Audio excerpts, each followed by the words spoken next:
Bismillahirrahmanirrahim. Assalamualaikum warahmatullahi wabarakatuh. Alhamdulillah, segala puji bagi Allah Subhanahu wa taala telah memberikan kita nikmat pada bertemu lagi dalam keadaan sehat walafiat. Semoga kita selalu diberi perlindungan dari Allah Subhanahu wa taala dari beberapa penyakit atau musibah yang masih kita alami, yaitu pandemi COVID-19. Saya sarankan kalian dapat melakukan 3M dah, jaga jarak, memakai masker, dan mencuci tangan. Baiklah, pada pertemuan kita pada hari ini kita akan membahas tentang polimer atau biasa disebut dengan makromolekul, ya. Jadi dilihat dari namanya makromolekul, jadi dua suku kata ya, makro dan molekul. Makro biasanya besar, ya. Ada mikro, makro, molekul ya, molekul satu zat. Biasa juga kita sebut dengan polimer, ya. Poli jadi dua kata, poli dan mer, polimer. Poli berarti banyak, mer dari suku kata monomer, jadi banyak, beberapa tersusun atas beberapa monomer.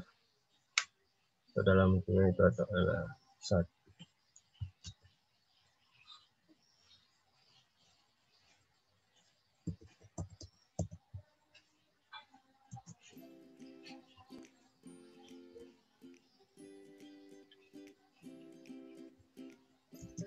Baiklah, adapun dari tujuan pembelajaran kita, jadi setelah kalian mempelajari bab ini, akan mengetahui yang mendiskusikan, yaitu struktur, tata nama, klasifikasi, sifat, dan kegunaan dari polimer itu sendiri. Pada hari ini mungkin kita akan membahas tentang, pada sesi pertemuan kita pada hari ini, yaitu struktur ya, struktur dan tata nama dari polimer itu sendiri, dan pengertian dulu ya, pengertian termodul beberapa menit ke depan. Jadi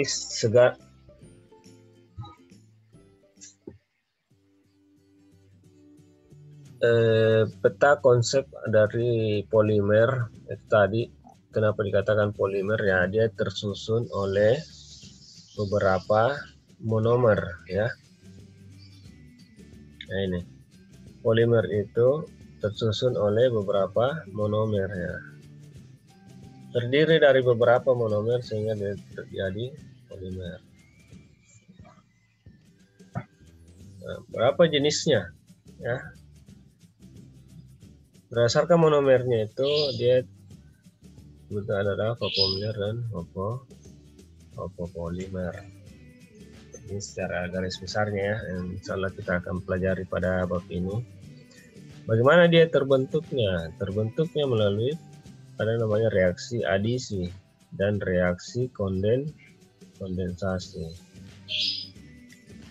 Dia polimerisasi itu dia bersifat termoplastik atau panas ya, plastik.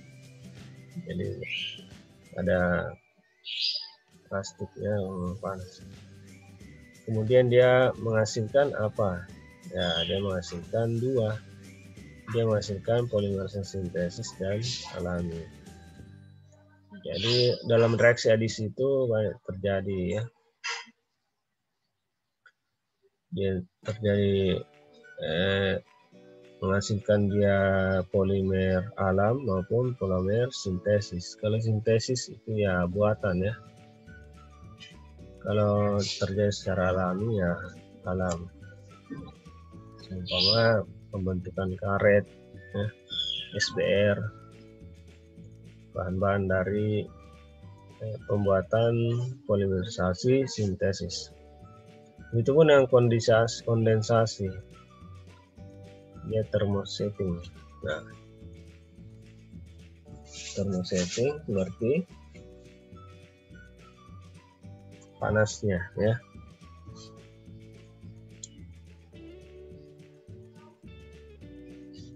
Oke, kita masuk pada pengertian dulu dari polimer atau makromolekur. Namanya makro ya, molekul raksasa ya, dengan rantai sangat panjang yang tersusun dari molekul-molekul atau monomer. Itu merupakan pengertian dari polimer. Jadi ada satu monomer yang tersusun merangkap. Monomer itu tersusun dari beberapa membentuk suatu makromolekul ya, atau yang bisa disebut dengan polimer. Jadi jenis-jenisnya tadi itu ada dua, ada polimer alam maupun polimer sintesis. Dia terbentuk dari apa tadi? Nah, merupakan reaksi adisi maupun reaksi kondensasi sederhana.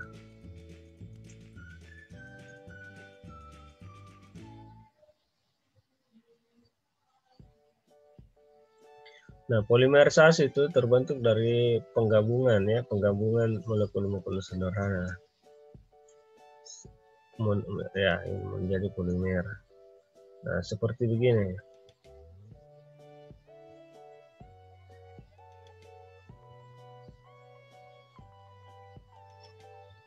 Nah, ini ya. Ini monomer ya, monomer 1, nomor 2, nomor 3, 4, 5. Dia tersusun sehingga terbentuk satu makromolekul. Dia tergabung ya, terhubung dia, ada terhubungnya. Nah, ini yang dimaksud dengan makromolekul atau biasa disebut monomer. Jadi pengertiannya itu ya penggabungan dari beberapa molekul sederhana atau biasa disebut dengan monomer.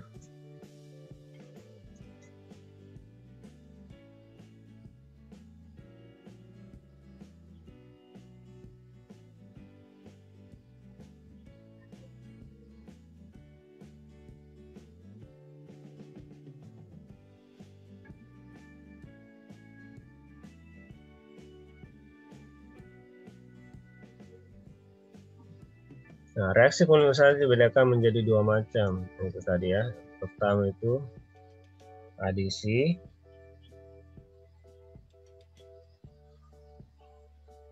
Satu adisi. Kemudian yang kedua adalah polimerisasi kondensasi. Kita masuk pada polimerisasi adisi. Bagaimana sih? Bagaimana itu bentuknya reaksi polimerisasi adisi?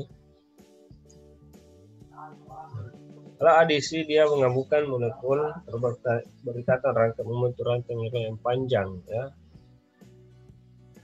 Reaksi adisi ini atau polimerisasi adisi tidak berhasil dengan bantuan katalisator ya. Sudah tahu kan apa fungsi dari katalisator? Katalisator itu dia membantu mempercepat reaksi tanpa ikut gabung pada reaksi tersebut. Nah, ini contohnya. Penggabungan polietena menjadi dari etena. Dari monomernya itu merupakan etena. Dia tersambung lagi ya. Ini rangkapnya. Ini ada lagi sini. Nah. Ya. Jadi merupakan yang panjang ini, panjang terus ya. Nanti sambung lagi ke sini, CF2.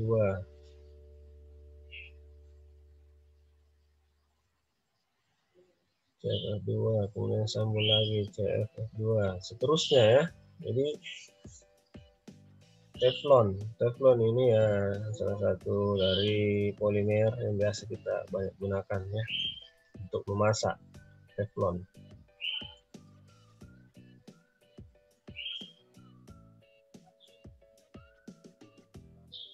Oke. Nah, polimerisasi di sini banyak kita jumpai pada industri plastik dan karet. Ya. Selanjutnya kondensasi. Kondensasi reaksi dua gugus fungsional pada molekul monomer yang bereaksi membentuk polimer yang melepaskan molekul kecil H2 dengan NH3. Jadi ada air dan gugus amina. Contoh pembentukan nilon 66. Nah, ini ada dua ya. Ada dua gugus fungsional, ada gugus senyawa asam adipat dan heksaetiledina. Nah, kemudian dilakukan kondensasi reaksinya ya, dia bereaksi menjadi nilon. Jadi lepas OH-nya. Ini ya.